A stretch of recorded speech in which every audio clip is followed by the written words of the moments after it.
નમસ્કાર દર્શક મિત્રો, મિસ્ટર ગુજરાત ન્યૂઝમાં આપનું સ્વાગત છે। દારૂના નશામાં માણસ આંધ્રમાં ઇલેક્ટ્રિક પોલ પર ચડી ગયો, હવામાં વાયર પર સૂઈ ગયો। ગ્રામ લોકોએ સમય સૂચકતા દાખવીને ટ્રાન્સફોર્મર બંધ કરાવ્યું હતું, જેના કારણે કોઈ અનિચ્છનીય ઘટના ઘટી ન હતી। વ્યસન સાથે સંઘર્ષ કરતા લોકો માટે વધુ પડતું પીવું અને પછી અનિયમિત વર્તન કરવું એ સામાન્ય બાબત છે। પ્રારંભિક આનંદ ઝાંખો પડી જાય છે, જેનું સ્થાન વિલંબિત હેંગઓવર અને અશક્ત ચુકાદા દ્વારા લેવામાં આવે છે, જેનાથી તેઓ તેમની ક્રિયાઓથી અજાણ રહે છે।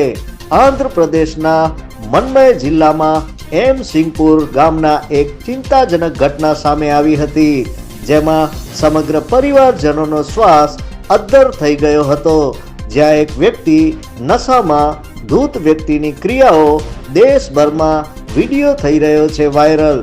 જોતા રહો મિસ્ટર ગુજરાત ન્યૂઝ, સત્યતાની સાથે સ્પષ્ટ વાત। ધન્યવાદ।